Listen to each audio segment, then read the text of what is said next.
Esse aqui é o Zap do Futebol Clube, eu sou o Altino Ventura e nós vamos analisar mais uma rodada do Brasileiro, a 15ª, né?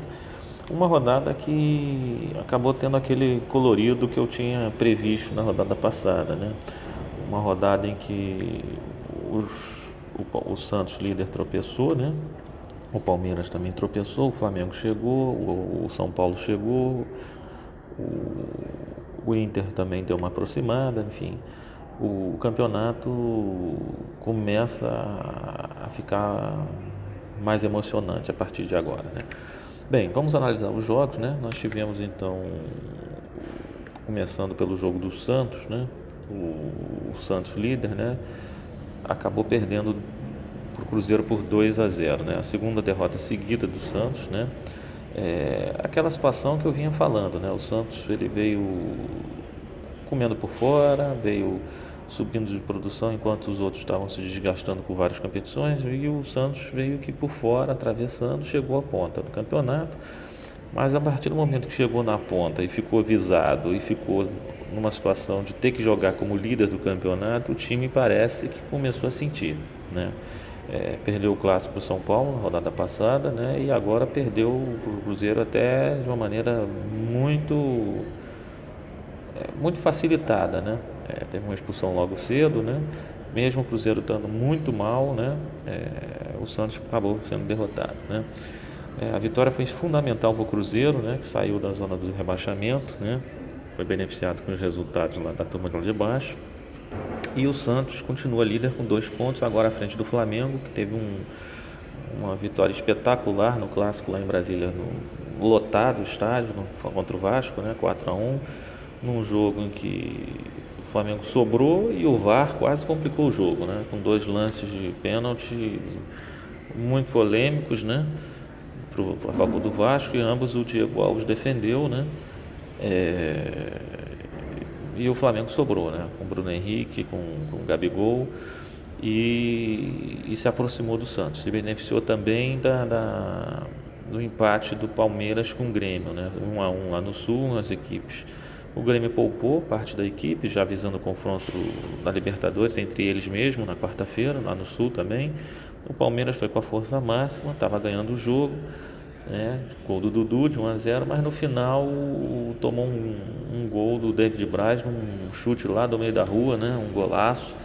E o Palmeiras com isso caiu para a 3ª posição no campeonato, está ali na briga, mas segue aquela cena desde que voltou da Copa América. O Palmeiras não ganha, né, no Brasileiro, já são 6 jogos, né? A única vitória foi na Libertadores contra o Godoy Cruz, e o Palmeiras começa a entrar numa zona perigosa, porque os outros estão somando pontos, o campeonato vai ter aquela virada do primeiro para o segundo turno, e o Palmeiras está em queda de rendimento claramente, né?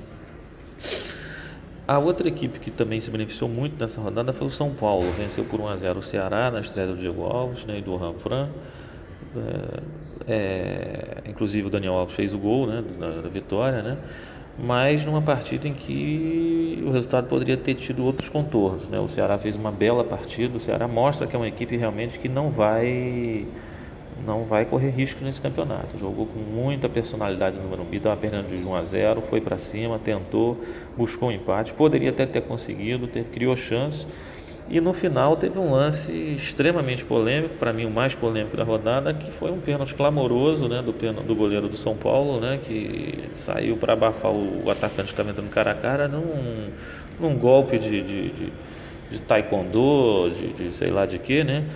O juiz não deu o pênalti na hora, teve o VAR, foi chamado, e mesmo vendo a imagem ele não deu, né? Um pênalti que realmente macula a vitória do São Paulo e coloca em xeque a arbitragem do brasileiro e o VAR, porque realmente foi um lance cristalino, né? Uma coisa muito, muito estranha e muito, muito desagradável para a lisura do campeonato.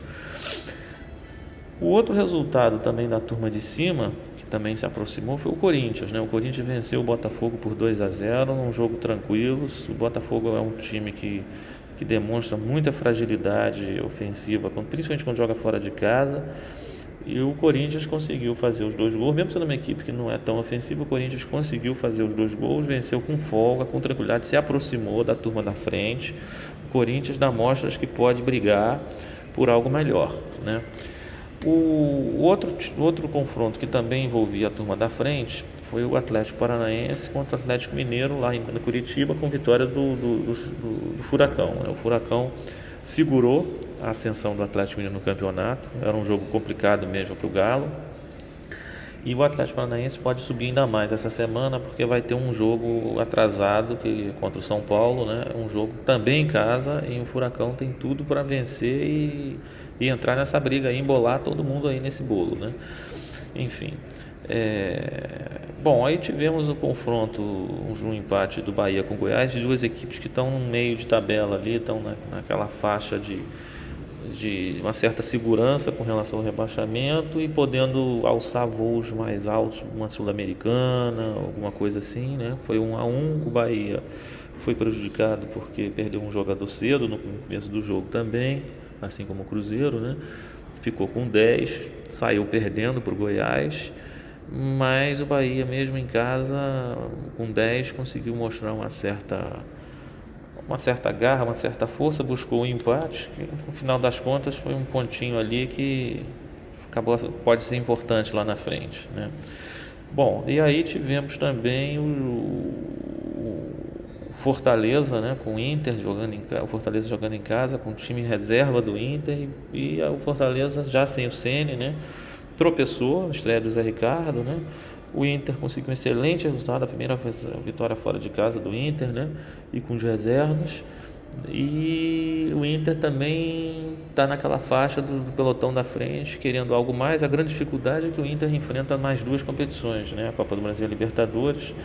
O elenco vai ter que rodar e vai ter que garantir os resultados com essa mescla, né? Vamos ver até onde o Inter vai aguentar esse tranco, né?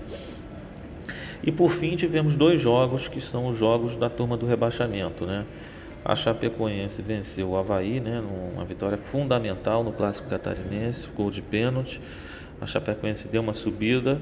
O Avaí realmente é que demonstra que já tem encomendado a sua vaga para a Série B do ano que vem, né? Eu acho que o Avaí realmente é só um mero passageiro nessa Série A. Não vai conseguir, ainda não venceu nenhum jogo, está muito mal o Avaí, já plantou de técnico, o time não tem personalidade.